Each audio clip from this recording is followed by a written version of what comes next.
Dear students, active voice and passive voiceல இன்னைக்கு நம்ம பார்க்க போறது என்னன்னா omitting the agent. அப்படின்னு என்ன சார்? இங்க பாருப்பா. இந்த sentences beginning with someone, no one.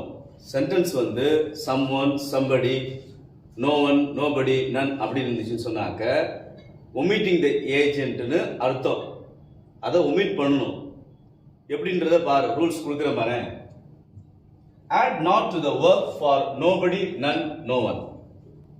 இப்போ ஆக்டிவ் வாய்ஸில் சப்ஜெக்ட் நோபடி நன் நோ ஒன்று வந்தாக்க அதை ஒமிட் பண்ணணும், நாட்டை சேர்க்கணும். அது எப்படின்றத எக்ஸாம்பிள்ஸில் நான் விளக்குறேன், கவனமாக பாருங்கள். ஃபர்ஸ்ட் எக்ஸாம்பிள் பாருப்பா. No one is borrowing the novels from the library. இதை பாசிவ் வாய்ஸ்னு மாற்றணும். உனக்கு அழகாக தெரியும், சென்டென்ஸ் பேட்டர்ன் தெரியும். முதல்ல அதை எழுதிக்கோ, அதான் ஈஸியாக கன்வெர்ட் பண்ண முடியும். No one subject is borrowing verb, present continuous, the novels object, from the library where the adject. SVO patternல இருந்தா நீ ஈஸியா passive வாய்ஸ்க்கு மாத்திரலாம். Rules I already told in the previous classes. Just recollect, subject become object, object become subject, by add பண்ணும். Second rule, active voiceல கூட verb உடைய past participle எழுதணும். Third, passive voiceல subject singular or plural பார்த்து அதற்கு தகுந்தா போல auxiliary verb, helping verb எழுதணும். Okay, good. எழுதுறேன். The novels, subject become object, object becomes subject போது இது எழுதுறது. The novels by no one.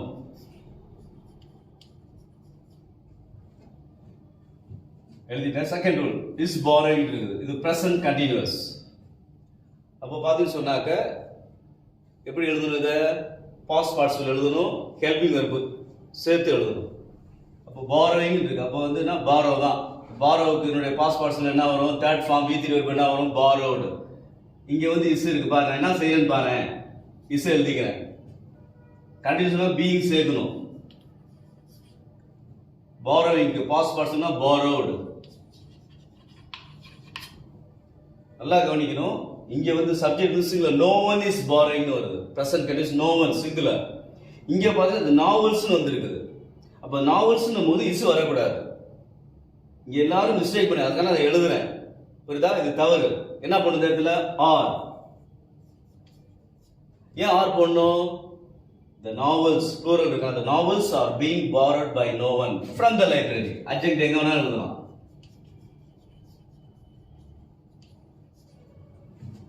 இதுல என்ன சொல்றோம் நம்ம? omitting the agent போது no need to write by no one. இது சரிதான்.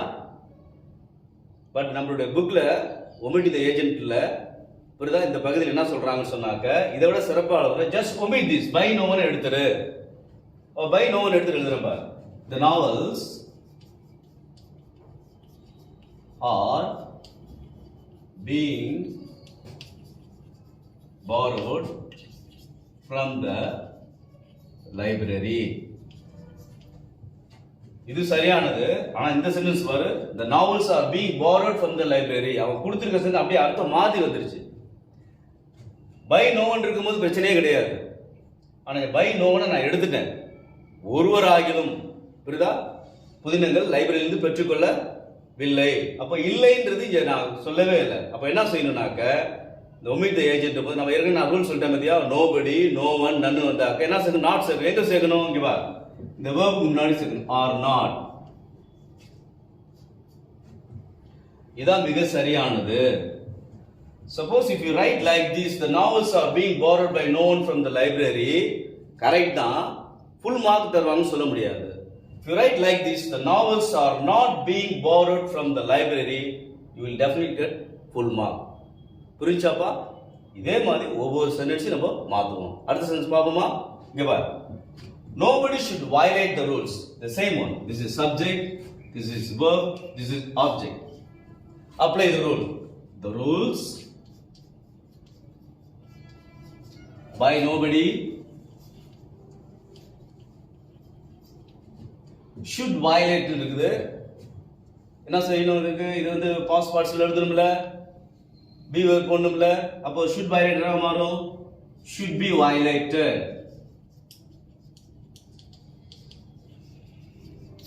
should be violated. Subject become object, object become subject, verb உடைய past partial இருந்து helping verb எழுதணும். இது should violate now மாறும், should be violated by. This is correct. ஆனா நான் what I told already, omit the agent வந்து by nobody எடுத்துறணும். இப்போ by nobody எடுத்துட்டோம்னு சொன்னாங்க என்ன செய்யணும், verb ஓட not சேர்க்கணும். அதை சரி நம்ம the rules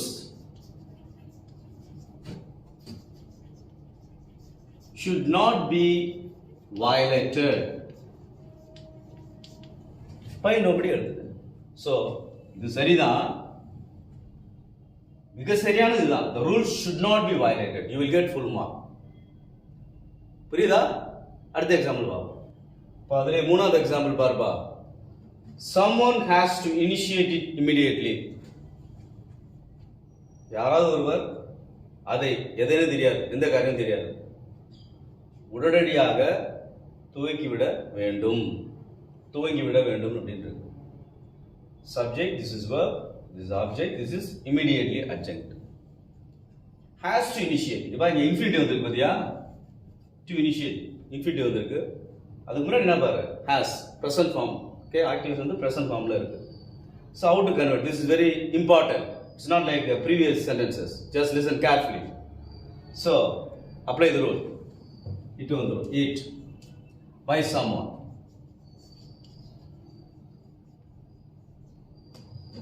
Has to initiate இருக்கு. எப்படி மாறும் பாரு, present form என்ன மாறும் பாரு, has to initiate, has to be initiated. ஆக்டிவ்ல has இங்க பார்த்தீங்கன்னா ஆக்டிவ் வாய்ஸ்ல present form has வந்திருக்கு, infinitive வந்திருக்கு. இந்த infinitive passive formல என்ன மாறும்னாக்க to be initiated. This is very very important. இது புக் பேக் எக்ஸசைஸ்ல இருக்கக்கூடிய ஒரு சென்டென்ஸ், நல்லா கவனமா கவனிங்க. It has to be initiated by someone immediately.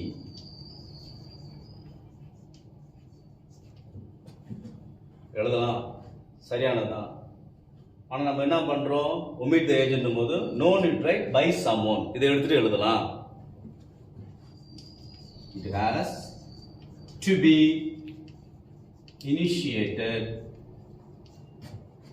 immediately. இது nobody, none, no one சொன்னாக்க ஒருவர் இல்லைன்னு அர்த்தம். இப்ப இல்லைன்றத குறிக்கிறத நம்ம நாட் சேர்க்கிற வெர்போட. இங்க someone போது யாராகிலும், இங்க ஆக்ஷன் தான் important. It has to be initiated immediately by someone. யாராகிலும் புரியுதா, ஆக்ஷன் தான் இம்பார்ட்டன்ட். அதனால no need write some, by someone எழுத தேவையில்லை. மாணவர்களே இந்த சென்டென்ஸ்ல பாருங்க, by someone சேர்க்கல, ஆக்ஷன் தான் இம்பார்ட்டன்ட். இப்போ அடுத்து பாருப்பா, interrogatives. For yes or no questions beginning with your verb. yes or no கொஸ்டினா இருந்தா நீ வந்து verb வச்சு ஆரம்பிக்கணும். புரியுதா? முதல்ல ஆக்டிவ் வாய்ஸ் பேச எப்படி மாத்தணும் உனக்கு தெரிஞ்சிருக்கணும். அதுக்கப்புறம் verb வச்சு ஆரம்பிக்கணும். எப்படி இருக்கு பாரு, ஒரு எக்ஸாம்பிள் பாரு. Did you write a letter? Active வாய்ஸ்ல கொடுத்திருக்காங்க. எப்படி ஸ்டெப் பை ஸ்டெப்பா மாத்துறது பாரு. இதை நான் முதல்ல ஸ்டேட்மெண்டா எழுதுவேன். Is she beautiful? அவள் அழகா இருக்கிறாளா? இது கேள்வி. ஷி இஸ் பியூட்டிஃபுல், அவள் அழகாக இருக்கிறாள், இது ஸ்டேட்மெண்ட். அதே போல இங்க பாரு, did you right a letter? அவன் அந்த கடிதத்தை எழுதினானா? நான் எப்படி எழுதுறேன் பாரு, subject he, did plus right என்ன மாறும், ரோட்.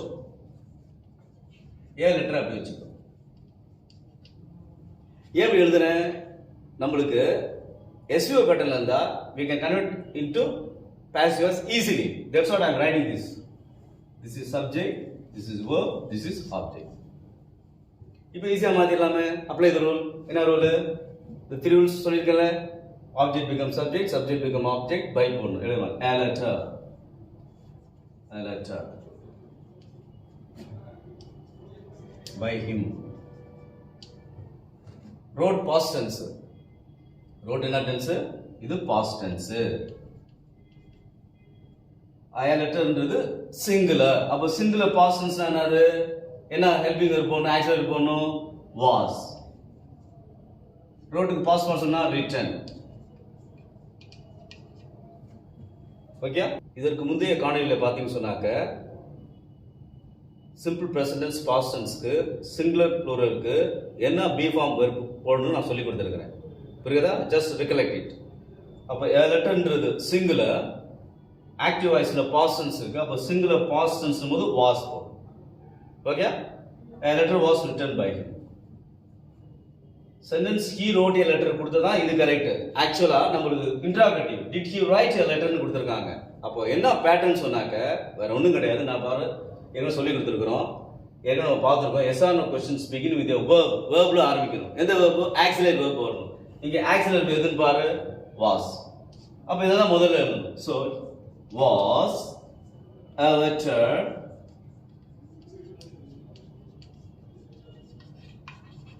written by him. ஒன்னே ஒண்ணுதான், ஆக்சுவலி வெர்ப முன்னாடி போட்டு எழுதிரு. Was a letter written by him? Did he write a letter? அவன் ஒரு கடிதம் எழுதினானா? Was a letter written by him?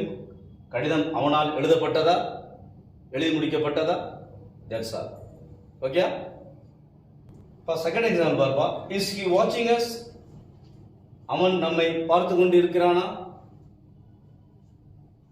நான் ஏற்கனவே சொல்லியிருக்கிறேன், இந்த ஸ்டேட்மெண்ட் எழுதுனா ஈஸியாக கன்வெர்ட் பண்ணலாம். பாரு எப்படி மாத்திரன்னு பாரு.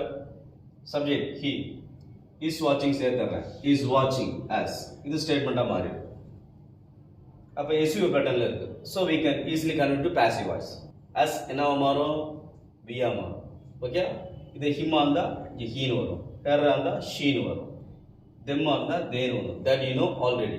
அப்போ வி பை ஹிம் எழுதிட்டேன். இஸ் வாட்சிங் ப்ரெசன்ட் கண்டினியூஸ். அப்போ பீயிங் சேர்க்கணும். அப்போ எப்படி சேர்க்கணும்? ஆர் பீயிங் வாட்ச் தான். ஏன்னா வி வந்திருக்கனால ஆர் பீயிங் வாட்ச். இங்கே இஸ் போடக்கூடாது, ஏன்னா வி வந்திருக்குது. That you know already. அந்த ரூல் உங்களுக்கு நல்லா தெரியும். அப்போ we are being watched by him. அப்போ இந்த சென்டென்ஸ்க்கு இது கரெக்ட், பாசிவ் வாய்ஸ். புரியுதா? ஆக்சுவலா நம்மளுக்கு இது கொடுக்கல, நம்மளுக்கு இன்ட்ராகேட்டிவ் கொடுத்து இஸ் ஹி வாட்சிங் அஸ் கொடுத்துருக்காங்க. எப்படி ஆரம்பிச்சிருக்காங்க பாத்தியா? ஹெல்பிங் வெர்ப்ல தான் ஆரம்பிச்சிருக்காங்க, பி ஃபார்ம் வெர்ப்ல ஆரம்பிச்சிருக்காங்க, ஆக்சிலரி வெர்ப்ல ஆரம்பிச்சிருக்காங்க. அப்போ நம்மளும் அதே மாதிரி ஆரம்பிக்கணும். அப்போ பேட்டர்ன் என்ன? ஹெல்பிங் வெர்பை முன்னாடி கொண்டு வரணும். இங்க எது ஹெல்பிங் வெர்ப் பார்? நம்மளுக்கு ஆர். அப்போ ஆர் முன்னாடி வச்சுட்டேன், ஆர். அதுக்கப்புறம் subject for we, being watched main verb, அதுக்கப்புறம் மற்றதெல்லாம் எழுதிக்கலாம். So you should note the pattern. அப்போ எஸ் ஆர் நோ கொஸ்டின் சொன்னாக்க ஃபர்ஸ்ட் ஹெல்பிங் வெர்ப் எழுதிரு. அப்போ ஆர் எழுதிக்கலாம். Are we being watched by him. புரியுதா ராஜா? இப்போ அடுத்தது பார்ப்பா. For WH questions begin with WH question. WH question என்ன? when, where, how, how long இதில் ஆரம்பிக்குன்னு சொன்னாக்க நீ அந்த கொஸ்டின் வேர்டையை வச்சு ஆரம்பிக்கணும். அதை எப்படி ஆரம்பிக்குன்னு பாரு, என்ன பேட்டர்ன்றது பாரு. எஸ் ஆர் நோக்கு இப்போ தான் நம்ம பார்த்தோம், ஆக்சிலரி வெர்பை வச்சு ஆரம்பிக்கணும். எஸ் ஆர் நோக்கு இங்கே கொஸ்டின் வேர்டை வச்சு ஆரம்பிக்கணும். how did you cross the river? how did you cross the river? நீ எப்படி அந்த ஆற்றை கடந்தாய்? கேள்வி வந்திருக்கு, how கொஸ்டின் வேர்டு. என்னைய பொறுத்த வரைக்கும் நான் என்ன மாத்திடுவேன், இதை ஸ்டேட்மெண்ட்டாக மாத்திடுவேன். எப்படி மாற்றுவேன்? ஸ்டேட்மெண்ட் எப்படி எடுத்து என்ன வரணும்? சப்ஜெக்ட். இது சப்ஜெக்ட் யூ பார், எழுதுறேன் பார் யூ. அப்புறம் verb. அப்போ did plus crossனா crossed the river. எந்த பேட்டர்ல வந்துச்சு பத்தியா? you cross the river. Subject verb object பேட்டர்ல வந்துச்சு. கொஸ்டின் இன்னும் நம்ம எதை தொடாம இருக்கிறேன், ஹவ் தொடாமே இருக்கிறேன். அப்படியே வச்சுக்கோ, பிறகு பார்த்துக்கோ. இப்போ இதை மாத்து, ரூல்ஸ் அப்ளை பண்ணு. the river by you, crossed past tense, past participle அதே தான் வரும். cross cross crossed. helping verb or auxiliary verb எழுதணும். the river இங்க பாத்தியா passive voiceல இந்த சப்ஜெக்ட் வந்து சிங்குலரா இருக்குது. அப்ப சிங்குலர் past tense என்ன பண்ணும்? was. சிங்குலர் past tense போது was தான் போடும். இங்க ப்ளூரல் வந்துருச்சு சொன்னாக்க ப்ளூரல் past tense were னு வரும். இந்த ரூல்ஸை திரும்ப திரும்ப ஞாபகப்படுத்திக் கொள்ளுங்க. ஹெல்பிங் வெர்ப் ஆக்சிலரி தான். Most of the boys commit mistake only in this area. Be careful. இந்த சிங்குலர் பிரசன்ட்னாக்க am இல்ல is வரும். ப்ளூரல் பிரசன்ட் டென்ஸ்னா are வரும். Just recollect. இங்க பாத்தீங்கன்னா சரியா வாஸ் எழுதிட்டோம். சரி, இது எதுக்கு கரெக்ட்? இந்த சென்டென்ஸ் கொடுத்தாதான் இந்த பாசிவ் வாய்ஸ் கரெக்ட். ஆனா நம்மளுக்கு இது கொடுக்கல. நம்மளுக்கு கேள்வி how did you cross the river question mark. நம்ம I already told in the previous example auxiliary verb முன்னாடி எழுதணும். அதே போல நீ எழுது. இதான் ஆக்சிலரி வெர்ப். ஆக்சிலரி வெர்ப் இத முன்னாடி எழுது. was the river crossed by you. Question mark போடணும். சார் இது சரியா சார்? சரி. எப்போ எஸ் ஆர் நோ क्वेश्चन அந்த. ஆனா இங்க பாத்தீங்கன்னா நமக்கு எஸ் ஆர் நோ क्वेश्चन கிடையாது. WH क्वेश्चन ஹவுன்னு வந்திருக்கு. क्वेश्चन இப்போ இந்த क्वेश्चनோட முன்னாடி சேர்த்துக்கணும். வேற ஒண்ணுமே கிடையாது. அப்ப முன்னாடி சேர்த்துக்கோ ஹவ். क्या क्वेश्चन वर्ड அப்படியே இருக்கு. क्वेश्चन वर्ड எஸ் ஆர் நோக்கும் எஸ் ஆர் நோ क्वेश्चंसக்கும் WH क्वेश्चन என்ன வித்தியாசம்னாக்க எஸ் ஆர் நோல வெர்ப் வச்சு ஆரம்பிப்போம். இங்க அந்த क्वेश्चन வேர்ட முன்னாடி எழுதிக்கணும். அவ்வளவுதான். How was the river crossed by you? இங்க பேட்டர்ன் பாரு. question word was, auxiliary verb the river, subject crossed, main verb, அதுக்கப்புறம் by verb. சோ இது நல்லா ஞாபகம் வச்சிருக்கீங்கப்பா. ஈஸியா இதெல்லாம் மிஸ்டேக்கே வராது. WH क्वेश्चन என்ன வரும்? question word வரும், auxiliary verb, subject, main verb. SR no question என்ன வரும்? question word வராது, auxiliary verb வச்சு ஸ்டார்ட் பண்ணனும். ஈஸியா? இப்போ அடுத்து ரெண்டாவது எக்ஸாம்பிள் பாருப்பா. WH क्वेश्चनல who வச்சு ஆரம்பிச்சா எப்படி செய்யணும்ன்றத பாரு. SR உனக்கு நல்லா தெரியும். SR no question எப்படி மாத்தணும் தெரியும். WH questions எப்படி மாத்தணும் இப்பதான் பார்த்தோம். இந்த WH questionல who வச்சு ஆரம்பிச்சா ஒரு ஸ்லைட் சேஞ்ச் இருக்குது. என்னன்றத பாருங்க. Who has arranged this video? இது verb நல்லா தெரியும். This video object. அப்போ ரூல்ஸ் பிரகாரம் மாத்து. This video class has arranged. present perfect. இப்போ present perfect past perfect வந்தா been சேர்க்கணும். continuousனா been சேர்ப்போம். futureனா be சேர்ப்போம். இங்க has arranged என்ன மாறும்? has been arranged.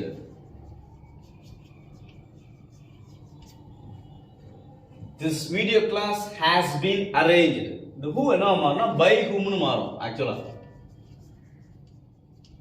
சார் அப்படி எழுதலாமா சார்? எழுதக்கூடாது. WH question என்ன சொல்லியிருக்கிறேன்? இந்த question word WH question முன்னாடி இருக்கணும். இங்க கடைசில போயிருக்கு by. அதை முன்னாடி எழுதிரு. வேற ஒண்ணும் கிடையாது. by whom னு ஆரம்பிங்க. That's very important. by whom. எப்பலாம் who வச்சு ஆரம்பிக்கிறோமோ question கேட்டிருந்தாங்கன்னா by whom னு ஆரம்பிக்கணும். நம்மளுக்கு பேட்டர்ன் நல்லாவே தெரியும். நான் ஏற்கனவே சொல்லி கொடுத்துருக்கேன். whether it is SR or WH question helping வரும் முதல் வரும். இங்க helping எது? has been arranged has. அப்ப அது முன்னாடி எழுதிக்கோ. has. அதுக்கு subject this video class.